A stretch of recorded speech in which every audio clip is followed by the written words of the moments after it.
Tracking the Life of Jesus, Part 65. We're still in our Christ-like conversations. So we're reviewing every week, but I'm going to move faster and faster through the review every week, okay? So let's get through the review, and then so we can get to the end and add on the extra part. So what's the first two things you always got to remember? Safety and purpose, right. You want to establish safety, and you want to always remember your purpose so you don't get off track. So number one, it is your job as a disciple of Jesus to establish or reestablish safety. This is all throughout the Sermon on the Mount. Now, here's Jesus speaking here. Sermon on the Mount. He says, "You have heard that it was said, eye for eye and tooth for tooth. But I tell you, do not resist an evil person. If anyone slaps you on the right cheek, turn to them the other cheek also. And if anyone wants to sue you and take your shirt, hand over your coat as well. If anyone forces you to go 1 mile, go with them 2. Give to the one who asks you, and do not turn away from the one who wants to part from you." So that's the idea. It's you're the one who's to give. You know what I mean? Not just give just to be giving, but to give for a purpose. So then number 2, as a disciple of Jesus, make sure you know what your purpose is in having a Christ-like conversation. And we know the grand overall purpose of you being conformed to the image of Jesus by imitating Him as a disciple, but then also being able to have a conversation with people so that you can lead them to be a disciple of Jesus, right? But there's always the smaller purpose. There's other conversations you need to have before you get to that conversation, most likely. Unless you know somebody really, really, really well, you're going to have some other conversations before you get to that conversation. All right, so number 3 then, so pay attention to when safety is being compromised and or the situation is being escalated. So you know this by people going to fight or flight, silence or violence, right? And it can be them or you or both of you. If somebody is going to violence or silence, whether it's them, you, or both of you, it's because somebody doesn't feel safe. And there's some underlying issue as to why they don't feel safe, right? If you realize it's your fault, apologize. But if you haven't done anything wrong, but they think you have, what is that thing called that you do? Anybody know? Contrasting. We say, I don't want to, but I do want to. I don't want to attack you. I don't want to accuse you. I don't want to make you out to be the villain, right? But I do want to have a conversation about what we need to have a conversation about, right? All right. Now there's the safety and purpose, but there's something that's very close to purpose, but it's not purpose. Not strategy. This is before that.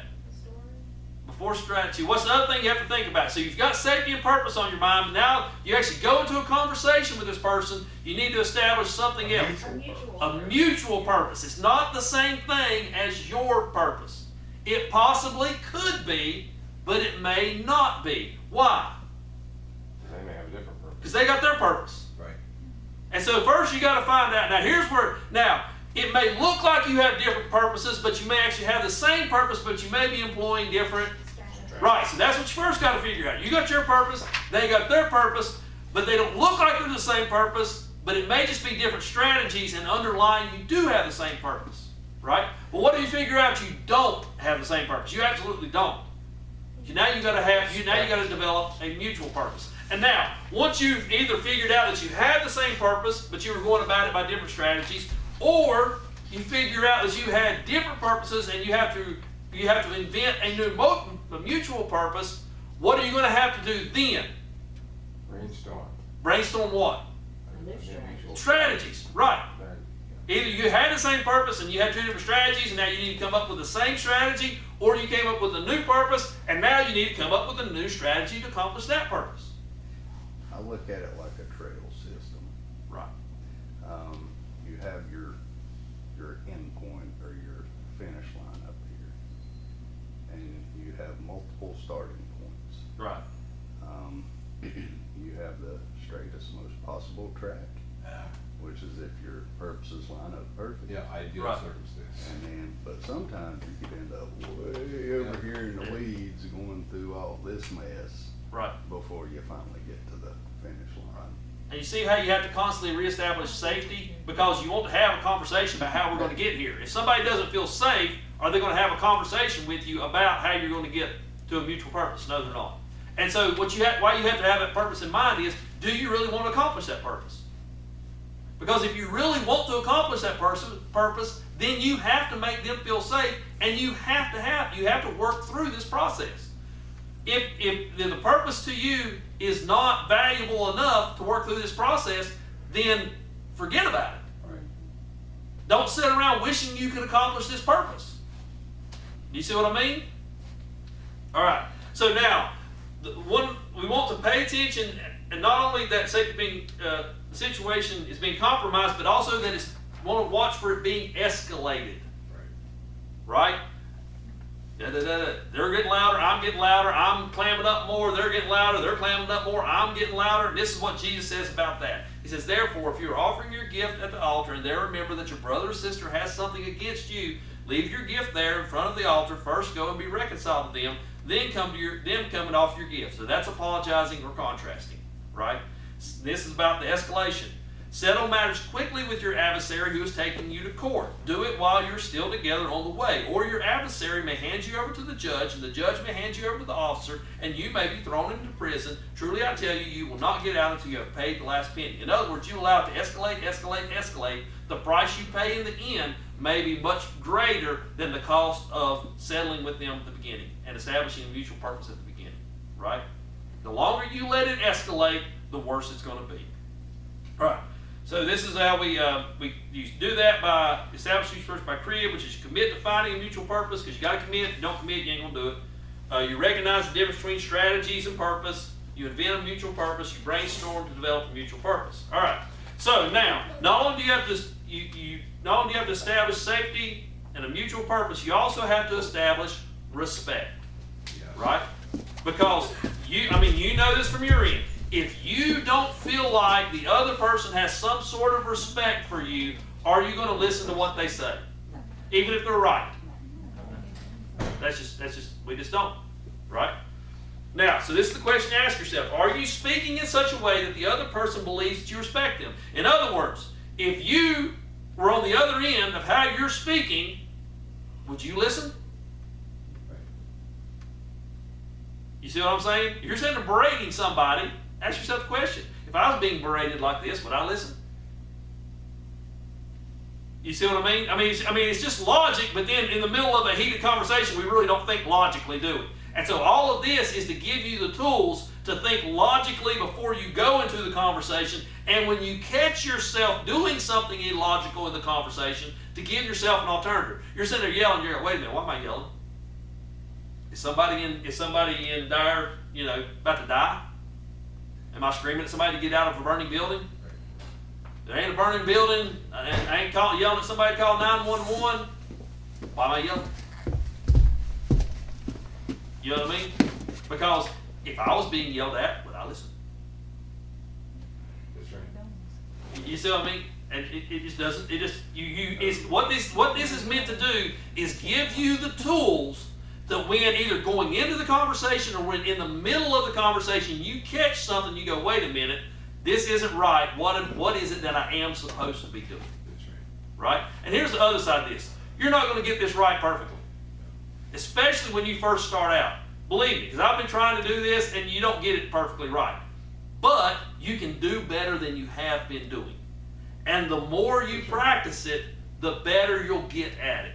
Does that make sense? So if you just learn one thing from this, next time you have one of these conversations, you do that one thing differently, that's better.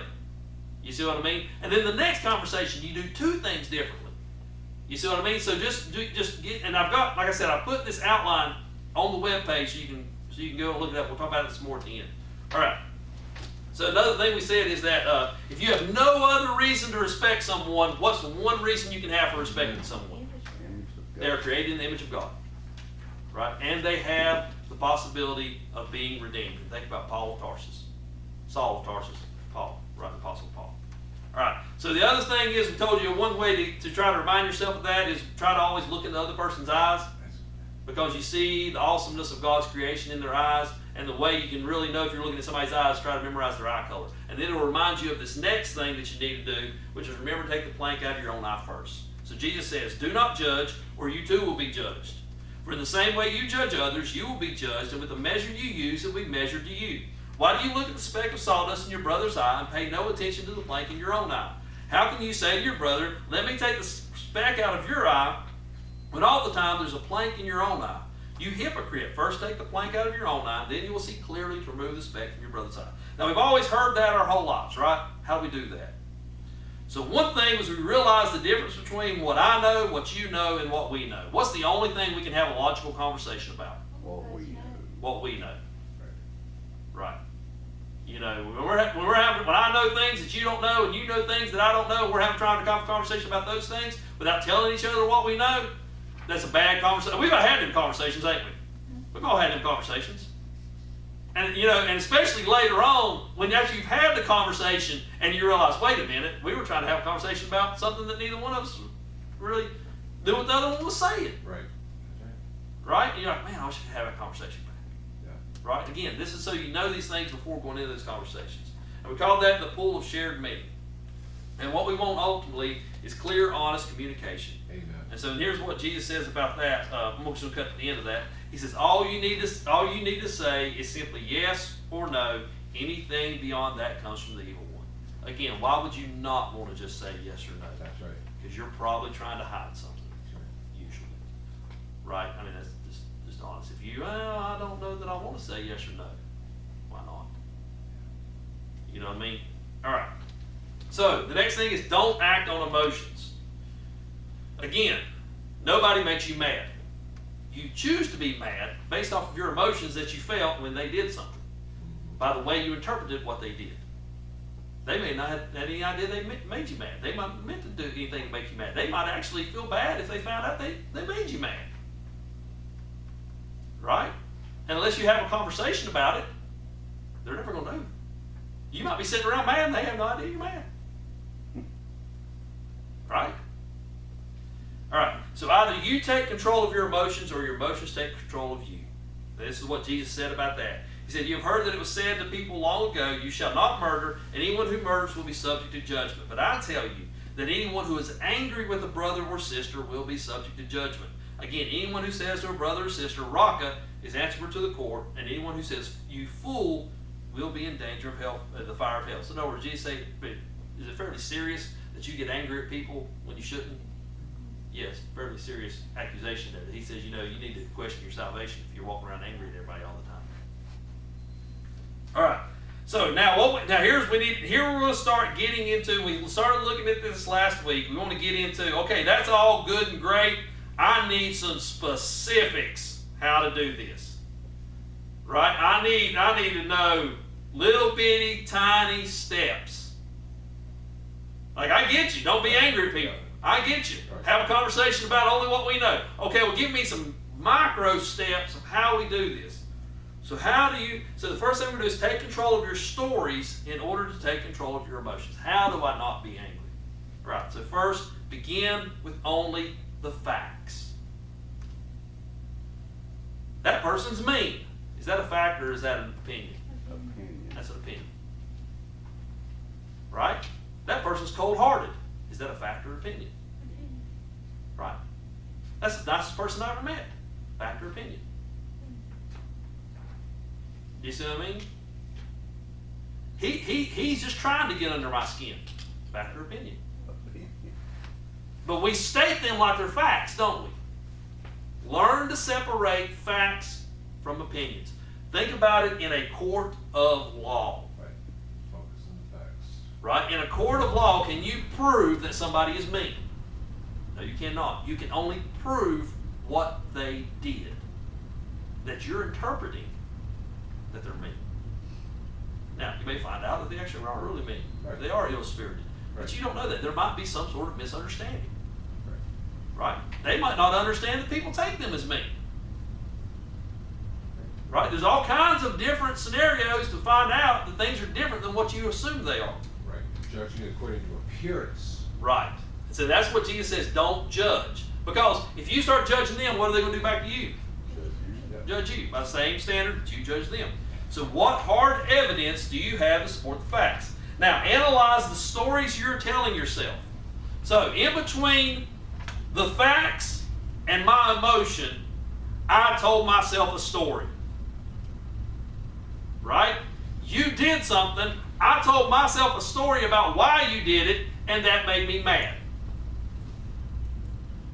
Right? You ever notice that two people can do the same thing? You get mad at one person, you don't get mad at the other? Why? Because you tell yourself a story about why that person did that. Right? If it's your buddy who makes fun of you, you tell yourself a story that's my buddy and he don't mean that. If it's somebody that you don't know makes fun of you, who's that person? Why are they making fun of me?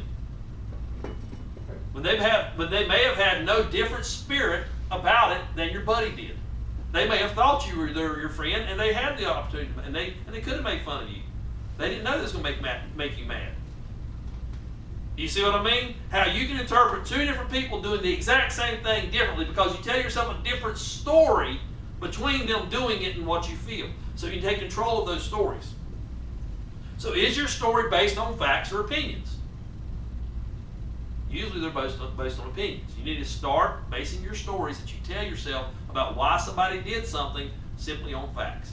How is the story you're telling yourself affecting your emotions? In other words, ask yourself, okay, I'm mad. Somebody did something. I'm mad. I had to have told myself a story between them doing what they did and me being mad. What story did I tell myself to make me mad?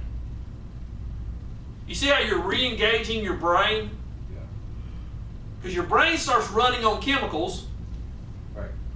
and the situation starts escalating. Well, how do I stop it from escalating? I start taking control of my brain again, instead of the chemicals taking control of my brain. Amen. Right?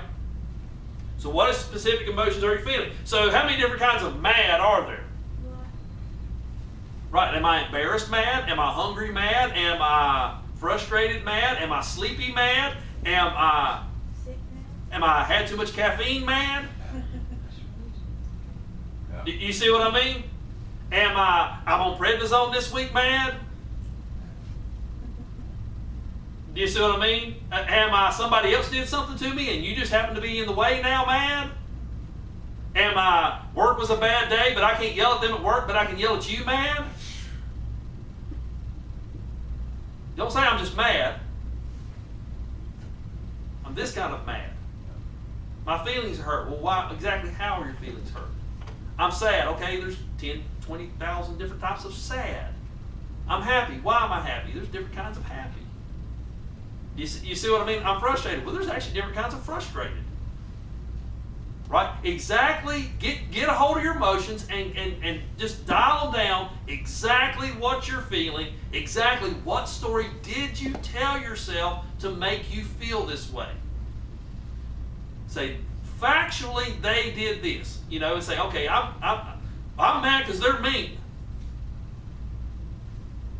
Are they really mean? And what kind of mad are you?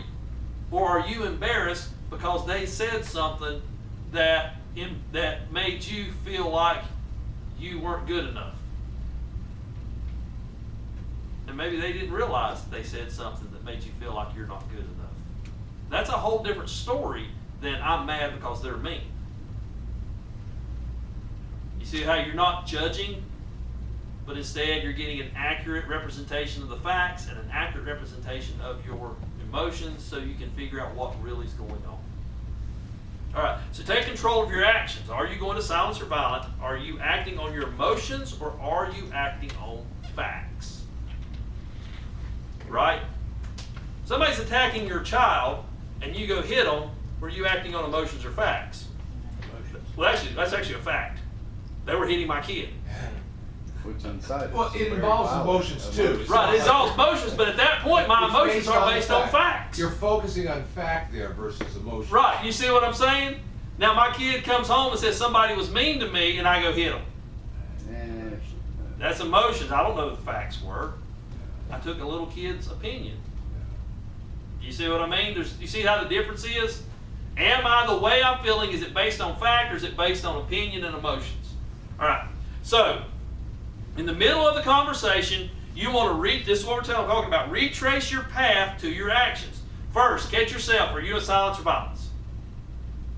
Right? If you're in the middle of the conversation, I notice that I'm getting louder and louder and louder, or I'm getting quieter and quieter and quieter, and my jaw hurts from clenching it so much. Right? Then ask yourself, what emotions are making me act this way? What specific emotions? Then ask yourself, what story did I create? What story did I tell myself to create these emotions? And then, do I actually have factual evidence behind that story? Or am I telling my story that's based on opinion? And if I really knew the facts, I wouldn't even be mad. That's right. You see what I'm saying? All right. So there's 3 clever stories that you're going to tell yourself. There's 3 clever stories you're going to tell yourself to try to get out, to try to justify your emotions, right? And to justify your silence or violence. Number 1, the victim story. It's not my fault. I didn't do anything wrong. I had no part in this whatsoever. I'm going along with my little merry way, and they're over here acting the way they're acting, and I had nothing to do with that. Even though I flew off the handle and you Right. let them have it. Right. However, even though I was supposed to do this, what are you talking about? It's on them. It's on them. How many times? Now, are there situations where it is 100% on the other person? Yes. How many times, though, really, did you have some sort of part to play Right. in what's going on here? That's right. Right? We tell ourselves this story of I had no part whatsoever in this. It's all on them. Right? I'm the victim here. And related to this, if you're going to be the victim, then somebody else has to be the villain. Right. They're a bad guy. I'm the good guy. Right? They're the bad guy. Because if I'm the good guy, somebody else has got to be the bad guy. It's all their fault. It's not my fault in any way, shape, or form. It's 100% their fault. How dare they? Exactly, how dare they? I was just going along my little merry way. I wasn't doing anything to anybody. Right? Then there's the helpless story. There's nothing I could do about it. I was absolutely helpless in this situation. Right? There was nothing I could do to make this any better in any way, shape, or form. That's I didn't see this coming.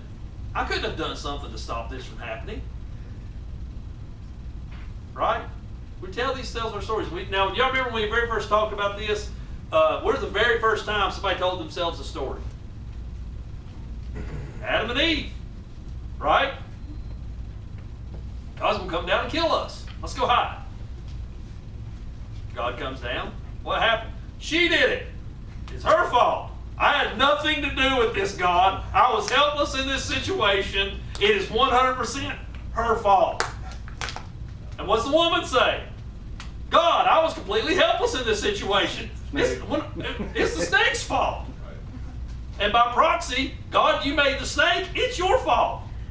We had nothing. It's not our fault in any way, shape, or form, God. We were completely helpless in this. Careful. Very careful. Right, but we do this, don't we? We do this. Because if we can say, I'm the victim and they're the villain, well then my emotions and my opinion and my reaction are 100% completely justified. Yeah, that's right. That's right. You see? I don't know. There's nothing wrong with me going to silence or violence. I've done nothing wrong. This is the adequate response to what they've done. Right. I mean, it's not the story we tell ourselves, right?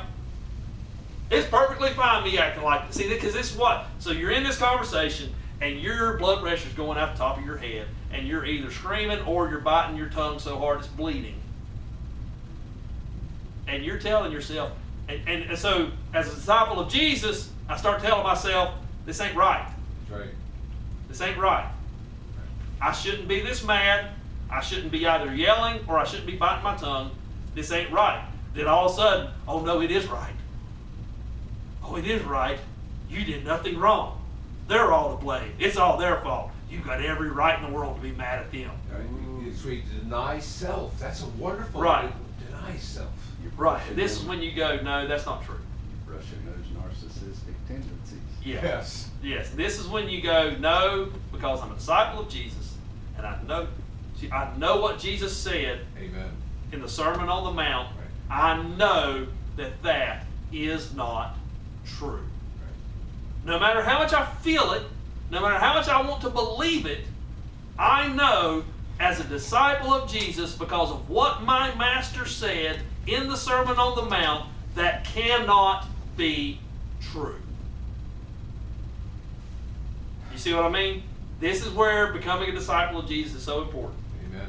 And you say, I don't care how I feel, I don't care what my body wants to do, I don't care what the chemicals rushing through my brain want to do. I am a disciple of Jesus. I know what my master said.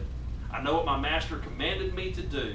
And I need to stop and I need to re-engage my brain, and I need to sort this thing out. Amen. With His help, He'll do Right, it. with the power of the Holy Spirit, I need to sort this thing out.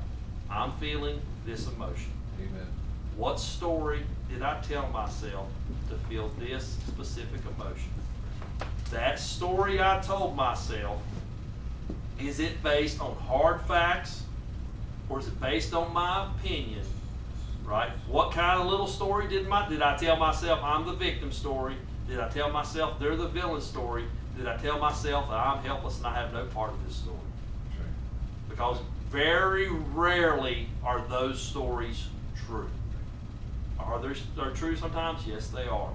Very rarely are they true. All right. So now, I'll catch myself. Slow myself down. Okay, I'm feeling this emotion. I told myself this story, and but the facts don't support my story. These are the facts. So now I need to do something right. I need to go back and I need to reestablish safety. Right. My job. Right. Not their job, my job. Even though I want to yell, even though I want to bite my tongue, it's my job to go back and reestablish safety. Right. So looking at the facts, did I actually do something? If I did, what do I need to go and do? Apologize first thing. Apologize. Right? If you go before God with your offering and you realize your brother has something against you, leave your offering there at the altar, go make it right, and then come back. Apologize. Okay. Or contrast. Maybe, so actually happened to me at work. Said something to a guy. He walked away mad. It's like, that was that's way inappropriate over what I said. Right? Like his reaction doesn't equal what I said. Gotcha. Right? Now I could show my tail because he's acting mad and he ain't got a reason to act mad. Because I'm the victim and he's the villain. I'm helpless in this situation. So I go back, I said, I don't know that you understood what I said, man. I said, can I explain to you what I said? And I told him, and he goes, and I said, he said, I thought you said something else. Oh, see, good that you reached out. It's on you to reach out. You see? I said, yeah, man, I apologize. I apologize that if I said that in such a way that you didn't understand what I was saying. Even if we're only 10% guilty and they're 90% guilty, Right. we deal with a splinter first. If that's Right. what it is. See, that's the thing. You deal with it in your own eye. I said something in a way that he didn't understand what I said. Right. And I needed to go deal with that first. When I dealt with that, guess what? Everything was fine. Isn't that great? Or me and him could have just went through all night mad at each other. Right. Nobody wants to sit there for 12 hours like that. No. We don't be there 12 hours anyway. Much less mad at each other for 12 hours. Amen. Right? Do you see what I'm saying? All right. So I had to stop, get control of mine, ask myself what I was telling myself, and start looking at the facts and say something doesn't add up in the facts here. Maybe I need to go and make this right. So you reestablish safety. I reestablished safety, right? You reestablish safety either by apologizing, or if you realize you haven't done anything wrong, it was just a misunderstanding, you contrast, right? Now, you do this, so here's one thing, carefully blend these three ingredients when you speak. Confidence. Confidence. Amen. Know you're doing the right thing. That's Know right. as a disciple of Jesus that you need to do the right thing and you need to make this right. Right. But you do it in humility. Amen. Realize that the other person has something valuable to say. You just have to get it out of them. Even if it is, what they say is completely and totally, utterly crazy, at least you now know what's going on behind their action. That's right. You see what I'm saying? If you're sitting around going, why would a person do that? Well, maybe you need to go find out why a person would do that. You might find out something, you're like, wow, man, I didn't know. You see what I mean? All right, so skill. This is the self-control. Keep in control what you say and how you say it. That's right. Now remember, we have the power of the Holy Spirit to enable us to do this. So here's where you finally get into the meat of the conversation. And again, Jesus said, do not judge, or you too will be judged. For in the same way you judge others, you will be judged. And with the measure you use, it will be measured to you. Why do you look at the speck of sawdust in your brother's eye and pay no attention to the plank in your own eye? How can you say to your brother, let me take the speck out of your eye, then at the same, and all the time there's a plank in your own eye? You hypocrite, first take the plank out of your own eye, and then you will see clearly to remove the speck from your brother's eye. How do I do that? Ask yourself, am I pretending not to realize my role in the problem? That's right. That's that victim, villain, helpless story. And ask yourself this question. Why would a reasonable, rational, and or decent person believe or do this, what they're doing? Don't begin with the assumption they're crazy, as much as bad as we want to. Have the conversation and let them prove they're crazy. Good. That's right. Because along the way, they might prove they're not. That's right. You see what I mean? So ask yourself, start with, why would a reasonable, rational, and or decent person believe or do this? So first thing you want to do, and I was talking to Daryl about this before we started, this is probably the hardest thing you want to do, is when you begin to speak, you've calmed yourself down, you've apologized or contrasted, so now what do I actually say? It's the first thing I need to say in this, besides apologizing and contrasting. State facts. State your facts. Make sure your facts are separated from your opinion. That is the hardest thing to do about this. Just having that conversation, I realize how hard that is. Yeah. A little 5-minute conversation, like, wow, that is Yeah. tough. That is probably one of the biggest things you get out of this, is starting to really concentrate on the difference between the facts of what actually happened versus your opinion of what happened, or your opinion of what needs. Because what we do and what we want to do is we want to state both at the same time. We want to say, these are the facts, and this is how I feel about them, and this is how I feel what you should do about them. Leave out how you feel about them and what you think they should do about the facts. Simply state the facts, because here's why. Because you've got to take this step by step. Once you state the facts, what's going to happen? So you've established safety. You state the facts. This is not just a slight misunderstanding. This is a full-blown problem. Once you state the facts, what's going to happen? Safety's going to blow up again. You need to deal with the facts and your opinions separately, because you're going to constantly have to reestablish safety. Do one thing at a time. You state the facts, they're going to blow up. Oh, just one at a time, and then if you're cautioned, you can even restrain that or minimize. Right.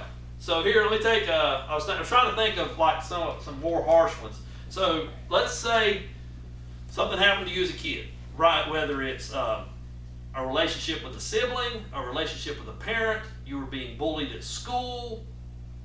A relationship with a teacher at school, whatever, and it's something that has hurt you bad enough that you can't let it go. This is not something you don't ever think about. This is something you look at and you say, you know what, that has significant bearing on my life. To the extent that I need to have a conversation with that person about that. Right? You go back, so first thing if you try to say, you know what, you really messed me up as a kid. Is that an opinion or is that a fact? It's an opinion. That's an opinion. Right? So you want to say that. You need to start with the facts. When I was younger, you did this, you did this, you did this. Right. Well, you're saying everything in your life. No, I'm not. See, this is why you got to deal with the facts first, because they're going to automatically put an opinion on you. So you need to deal with that. Facts. This, and this happened. Well, you're trying to know I'm not trying to blame you for my life's problems. Right. Good. You know what? Because even if they did do this, this, and this, does that all of my life's problems? Yeah. No, it's not. I'm just simply saying that you did this, and you did this, and I would like to have a conversation with you about how that did affect my life. That's good. Very good. But you're saying, no, I'm not. Now you see how this conversation could end, and it might have to pick up another day, Right. right? This is something that just weighs on me, something I feel like I need to deal with, and I'd like to have a conversation with you about it. And so if you start throwing your opinions in there, there's not room for your opinions in there yet. All there is room for the facts. Let's put the facts on the table and deal with the facts. So you lay the facts out it blows up again. Dial it back down by apologizing or contrasting. Most likely contrasting at this point. Contrasting, bring it back down. You get to the point where they're willing to have a conversation about the facts, and they agree with you on the facts. Now you state your story, but do not state your story as if it was a fact. That happened, it made me feel. Or as a result, I felt this way. Or as a result, I assumed this about you. You see how that's opinion? That's my story. And the reason we need to separate this is they need to know the difference between the facts and your story. Because the facts are the facts, your story is an opinion. The facts can be true, your opinion may not be. You see what I mean? So you need to have a conversation about the facts, and then you need to reestablish safety and have a conversation about your story, about how you interpreted the facts and what effect the facts had on you. Right? Or what you think is going on.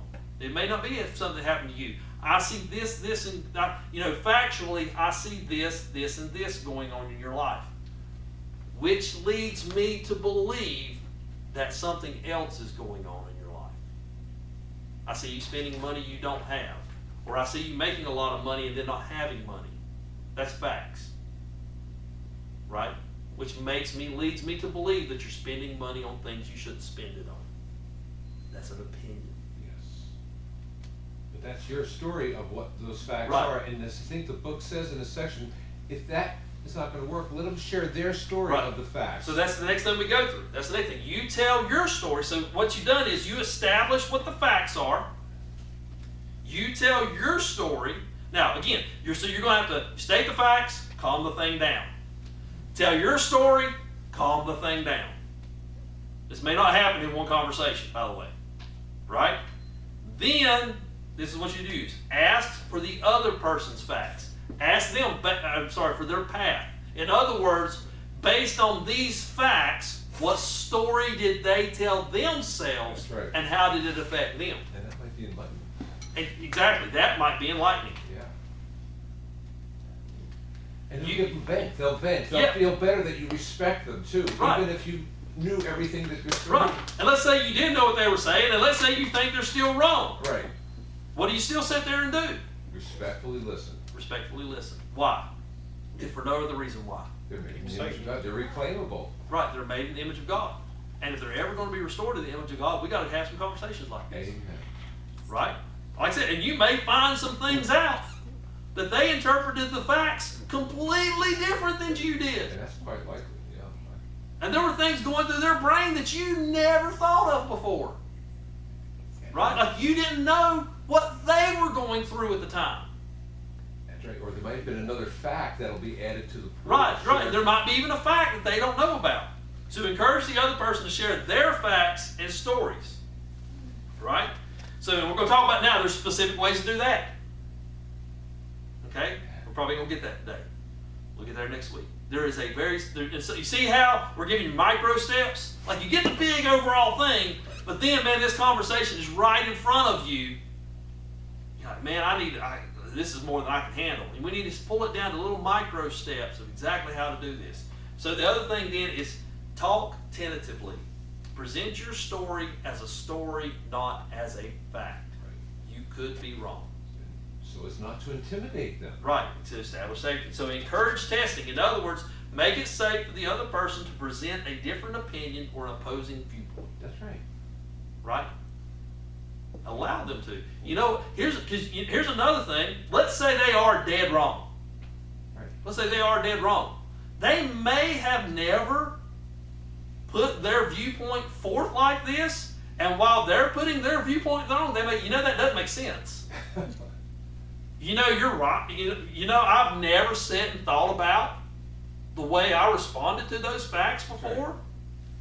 And now that I'm sitting here actually saying this out loud, it makes no sense what I did. Thank you for being patient with me and having a conversation with me and allowing me to think this through and talk this out. Because if I'd have never thought this through and talked this out, man, I'd have just kept going on the way I was going on. Right. You God allowed Adam to share his story, though it was skewed. Right. He Now that- allowed Eve.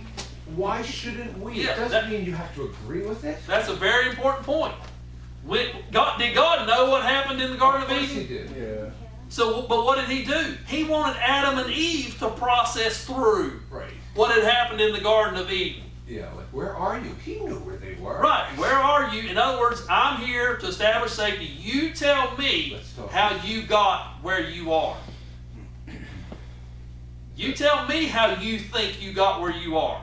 And then let's ask yourself the question, is it logical for you have to have gotten where you are? You see what I mean? Right. All right, so next week we're going to talk about how do I pull, like I'm calm, I've calmed myself down, I know the micro steps, but this person doesn't. I may actually have to help them tell their story. And so what we're going to look at next week is how do I actually help this person tell their story and process through this, right? Now another good example of this, is a really good example of this, is the woman at the well. You know what I mean? Where Jesus states the fact. The man you're with now, you're not married to, and you've had 4 husbands before that. Fact. Now, did he call her an adulteress? Did he call her an evil woman? No, even though he knows these things, but that would have been opinion. He said fact. Right. You see what I mean? And he would talk, and he would always doubt, and even when he talks about, she wants to talk about where you should worship God at, in their temple, Yeah. or the temple up there. And he goes, wait a minute, fact is, Yes. there's coming a day where nobody's going to worship in a temple. Right. That's fact, when the Messiah gets here. Right? So you see that? He dials it back to fact, and lets her process through her story about how she got where she's at. And then she realizes, you know what, I'm all wrong. Right. I'm all wrong about this whole thing. Right? All right, so if you would, let's stand, let's close in prayer. So I want to tell y'all, like I said, I put this up. If you go on our webpage, hiswordshisways.com, very bottom of the home page is the link to this outline, and it's still in progress.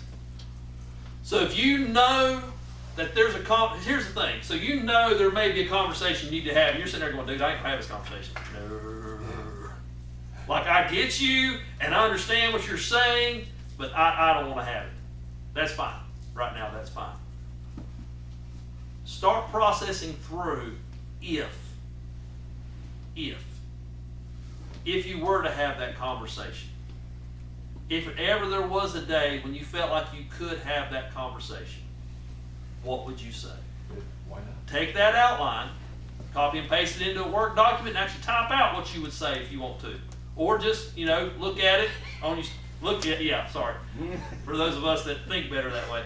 If not, pull that up on your phone, get on that outline, and just look at that outline on your lunch break, whenever you're sitting around praying, thinking about these things, you're thinking about I'd like to have a conversation, pull that outline and start asking yourself, if I was comfortable having that conversation, if there ever was a day I get to have that conversation, start processing through what you would actually say.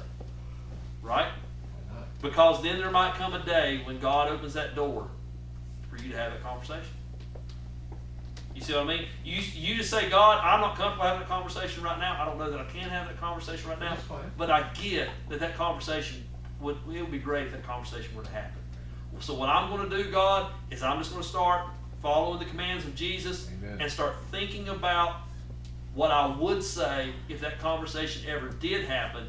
And then, God, I'm just going to allow you to open that door, that if you feel like that conversation does need to happen, I'm just going to prepare myself. And here's the other thing you'll find. In preparing for those hardest conversations, Yeah.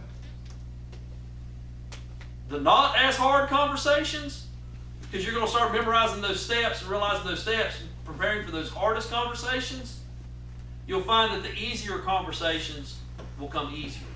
That's right. Does that make sense? Yes. So even if you thinking, no, there's no way I could ever have that conversation with that person, right now, that's fine. Right. but start thinking about how you would. And that thinking is important because it says, as a man thinks in his heart, so is he. You have Right. bad thinking patterns, and as you develop these things, Right. which are great things, it's transformational. Right, and that's the big thing. Is what you're saying is, God, I would like to have that conversation. Right. I would to be so much like Jesus. I could have that conversation. And he'll help you. And so through your help, I want to be there one day. Why Right? not?